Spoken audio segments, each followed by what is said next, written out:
আসসালামু আলাইকুম। আমরা এখন সারের দোকানে এসেছি সার নিতে। যে সার তুলছে টবে করে ওটা হচ্ছে আমার চাচতে ভাই, দোকানটা আমার নিজেদেরই এবং এর পাশে যে দাঁড়িয়ে রয়েছে মুরব্বি ওটা আমার আব্বু। আমরা মোট 30 কিলোর মতো সার নেব।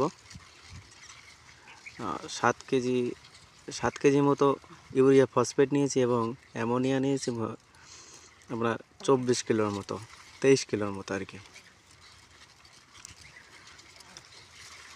এই যে অ্যামোনিয়া 23 কিলো 400 আর ওদিকে 7 কেজি, মোট 30 কেজির একটু বেশি।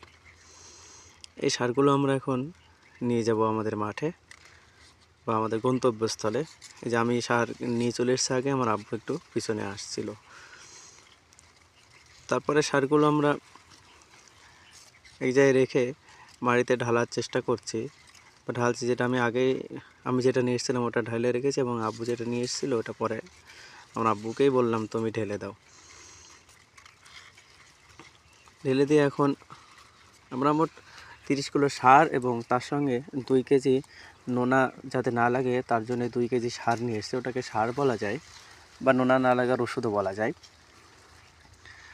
ওই যে হলুদ প্যাকেটগুলো দেখছেন পাশে পড়ে আছে, ওইগুলোই মূলত নোনা লাগার সারের প্যাকেট। নিচে একটু চটটা ছেড়ে আছে বলে আমার আব্বু, বাপেরা যেমন হয় বাব্বুরা যেমন হয় ঠিক তেমনই, যাতে একটু দু একটি দানা পড়ে যাবে তার করে নিচে চটটা দিয়ে দিচ্ছে। এই যে এই প্যাকেটগুলো হচ্ছে নোনার ওষুধ। এটা এক প্যাকেটে 1 কেজি করে, 1 কেজির প্যাকেট। এটাকে দিলে কী হবে, যেখানে অনেক সময় নোনা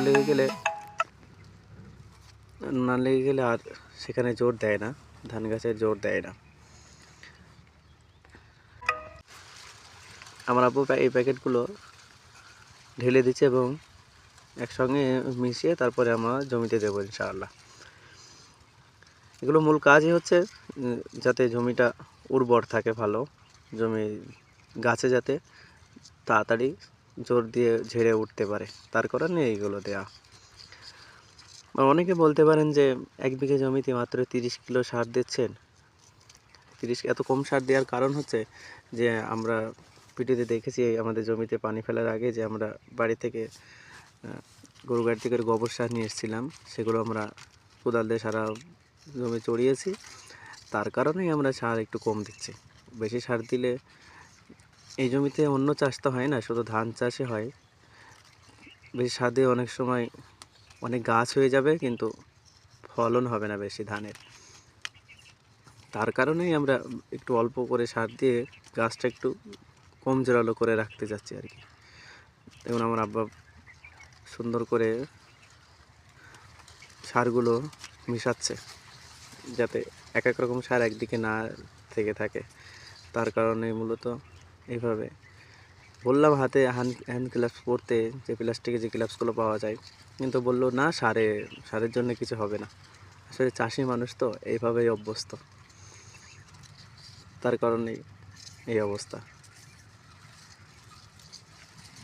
তো অনেক সুন্দর করে এগুলো সে মাখানো মতো করে, মুড়ি মাখানো মতো করে মাখানো হচ্ছে যাতে সব সারের ভিতরে যায়, যাতে ছড়ালে সব সার সমান জায়গায় সারা জমিতে পড়ে।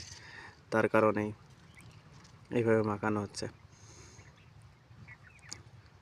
তো আপনারা দোয়া করবেন এই 30 কিলো সারে যেন আমাদের ভালো ফলন হয় ধানে। সে আপনার আল্লাহর কাছে আমরা প্রত্যাশা করছি আর কি, যাতে অল্প সারে গাছটা ভালো থাকে এবং ধান পরিপূর্ণভাবে গাছে ধান ধরে আর কি।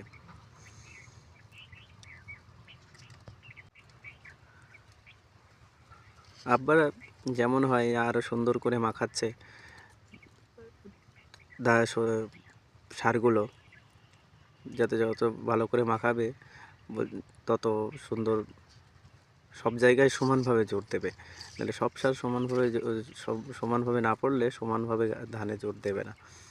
তার কারণে সেই কারণে একটু দেরি হচ্ছে।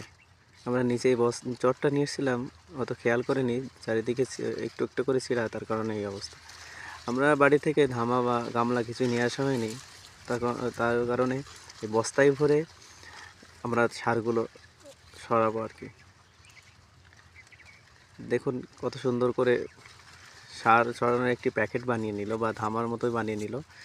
যেগুলো দুই কোনা ধরে বাঁধা হচ্ছে, এটা হাতের মধ্যে ঢুকিয়ে কাঁধে নেওয়া হবে এবং এই মুখ দিয়ে সারগুলো ছড়ানো হবে। এই যে আমার আব্বু সার ছড়াচ্ছে এখন আমাদের জমিতে। এই কোনা থেকেই শুরু করলো বিসমিল্লাহ বলে।